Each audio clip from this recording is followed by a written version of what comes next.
Good morning to all. I am from TSN the school and today we are going to revise chapter number 6 in class 9 science. The name of this chapter is tissue. First, the definition of tissue is a group of cells having similar origin, structure and function. Study of tissue is called histology. यहाँ पर आपके पास 1 marks का question put up हो रहा है. Definition of the tissue and study of tissue को किस नाम से जाना जाता है, तो उसका आंसर होगा हिस्टोलॉजी. इसके बाद में आगे सेकेंड लाइन में बताया गया है आपको कि एक सिंगल सेल ऑर्गेनिज्म जो होता है जिसकी स्टडी हमने अमीबा में करी है, वो वही सभी फंक्शन कंप्लीट करता है जो कि मल्टी सेलुलर ऑर्गेनिजम्स कंप्लीट करते हैं. मल्टी सेलुलर ऑर्गेनिजम्स कौन होते हैं? Plants and animals. और प्लांट और एनिमल्स के अंदर क्या होता है बेटा? डिवीज़न ऑफ लेबर होता है, यानी कि कार्य का विभाजन होता है.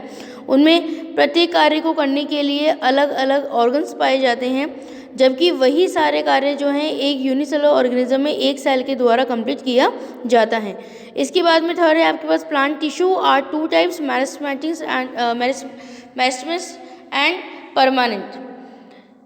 फोर्थ है कि मेरिस्टेमस. तो मेरिस्टेमस में आपके पास है कि meristems are the tissues having the power of the cell division. It is found on those region of the plant which grows. Types of the meristem के अंदर आएगा, जिसको हम लोग बुक में मेरिस्टेमेटिक टिश्यू के नाम से दिया गया है. तो मेरिस्टेमेटिक टिश्यू को 3 पार्ट्स के अंदर डिवाइड किया गया है. टाइप्स उसके 3 हैं, वो हैं apical and second is lateral and third is intercalary. तो ये जो क्वेश्चन है आपके पास में, एक तो मेरिस्टेमेटिक टिश्यू की डेफिनेशन एंड इसके टाइप्स, यहाँ पर आपके पास 3 मार्क्स का और 1.5 मार्क्स का क्वेश्चन पुटअप हो रहा है. नेक्स्ट है आपके पास कि permanent tissue is 2 type, simple permanent and the complex permanent. Simple permanent tissue subdivided as a parenchyma, collenchyma and sclerenchyma. फिर इसके आगे हम लोगों ने पैरेन्काइमा के अंदर chlorophyll which performs photosynthesis is called a chlorenchyma. Okay, and the parenchyma with large air space to give buoyancy is called arenchyma. तो ये आपका बहुत ही इंपॉर्टेंट क्वेश्चन पुटअप हो रहा है बेटे इस जगह से, जहाँ पर सिंपल परमानेंट टिश्यू के हम डिवीज़न देखते हैं.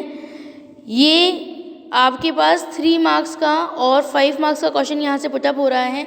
तो इसकी तैयारी आप अच्छे से कर लें कि सिंपल परमानेंट टिश्यू को हम 3 पार्ट्स में डिवाइड करते हैं, लेकिन पैरेन्काइमा जो है वो 2 पार्ट में और डिवाइड हो रहा है, जिसका नेम है क्लोरेन्काइमा एंड एरेन्काइमा. इसके बाद इनकी जो डेफिनेशन है उसकी डिटेल स्टडी हम आपको पहले ही चैप्टर की वीडियो में बता चुके हैं. इसके बाद में नेक्स्ट है आपके पास epidermal tissue and guard cells के बारे में दिया गया है. तो गॉड सेल्स क्या होती हैं, वहाँ पे इसकी डेफिनेशन जो है वो इम्पॉर्टेंट है कि guard cells are a kidney shape in dicots and dome shape in monocots to guard the stomata. The epithelial tissue of the epidermal tissue of roots aid in absorption of water and the minerals. The epidermal tissue in desert plant have a thick waxy coating of cutin with waterproof quality. The epidermal tissue form the several layer thick cork or the bark of the tree. तो यहाँ पर आपके पास में guard cell का structure आ जाता है और epidermal tissue का जो वर्क है वो भी यहाँ पे दिया गया है. तो ये भी आपका 1 मार्क्स का एंड 1.5 मार्क्स का इंपॉर्टेंट पार्ट है. नेक्स्ट है complex permanent tissue. You know very well कि ये तो बहुत इंपॉर्टेंट है. चैप्टर जब मैंने आपको करवाया था तभी बताया था difference between the xylem and the phloem and its function are very important. And next है हमारे पास में जो एनिमल टिश्यू है. एनिमल टिश्यू कि यहाँ पर बताया गया है, सब डिवीज़न दिए गए हैं इसके, कि एनिमल टिश्यू जो है वो epithelial tissue, connective tissue, muscular tissue and nervous tissue के अंदर इसको डिवाइड किया गया है. Epithelial tissue it's a protective covering forming continuous sheet. Simple epithelium is the one which is extremely thin in one layer, where's started epithelium are arranged in pattern of layers. Depending on shape and function, they are classified as the squamous and the cuboidal and the columnar epithelium. इसके बाद में D part इसका जो है वो ग्लैंडर epithelium है, और इनकी सबकी डिटेल स्टडी हम चैप्टर से रिलेटेड वीडियो में आपको ऑलरेडी दे चुके हैं। आप इसकी अच्छी तैयारी कर लें। नेक्स्ट यहाँ पर आपका 3 मार्क्स का एक इंपॉर्टेंट क्वेश्चन पुटअप हो रहा है, connective tissue regarding what you understand by the connective tissue and explain it. तो कनेक्टिव टिश्यू में आपको बताना है कि ब्लड, बोन एंड कार्टिलेज, इसके अलावा areolar connective tissue and adipose connective tissue, ये दोनों ही इंपॉर्टेंट है। मतलब ये जो 5 पार्ट आपको दिए गए हैं कनेक्टिव टिश्यू के, ये आपके 3 मार्क्स में और 5 मार्क्स का क्वेश्चन यहाँ से पुटअप हो रहा है आपका। तो ब्लड के बारे में वी नो वेरी वेल कि आरबीसी, डब्ल्यूबीसी एंड जो प्लाज्मा है उसके अंदर इसको डिवाइड किया गया है, प्लेटलेट्स के अंदर इसको डिवाइड किया गया है। तो उनके बारे में और उनका जो फंक्शन है वो हमें यहाँ पर ज़रूर बताना है, आरबीसी, डब्ल्यूबीसी और प्लेटलेट्स का। इसके बाद में bone is a connective tissue with hard matrix compose of calcium and the phosphorus.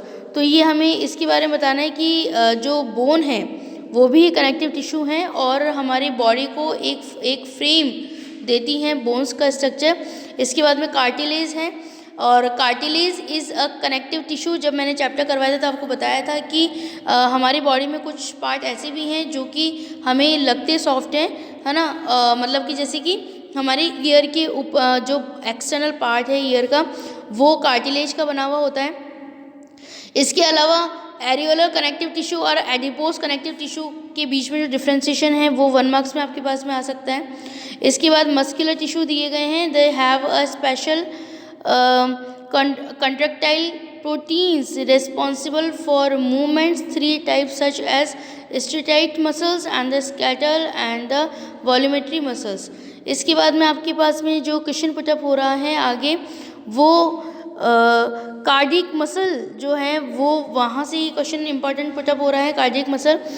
और पीछे की बैक साइड जो है वो तो इम्पॉर्टेंट है। कार्डियक मसल्स के हमने बताया है कि जो हार्ट होता है वो, और इससे इन टिश्यूज से बना हुआ होता है, सिलेंड्रिकल शेप्ड होती है, ब्रांच होते हैं, ये यूनिन्यूक्लिएटेड होते हैं और इनवॉल्यूमेंट्री इन नेचर होती हैं इस तरह की मसल। इसके बाद में नर्वस टिश्यूज़ जो आपको दिया गया है, obviously it is a very important question, और इसके साथ में आपको डायग्राम भी शो किया गया है, बैक साइड इसके अंदर भी हमने दिया है, और इंटरनली जो क्वेश्चन करवाए थे उसमें भी आपको ये जो पार्ट है वो आपको दिया गया है। तो आप इसकी अच्छे तरीके से तैयारी कर लें। इनमें से कहाँ से कितने मार्क्स के क्वेश्चन पुटअप हो रहे हैं, I were already explain to you. So I hope कि आपको ये जो रिवीजन पार्ट जो था इस चैप्टर का वो ज़रूर अच्छी तरीके से समझ में आया होगा। थैंक यू वेरी मच बेटे।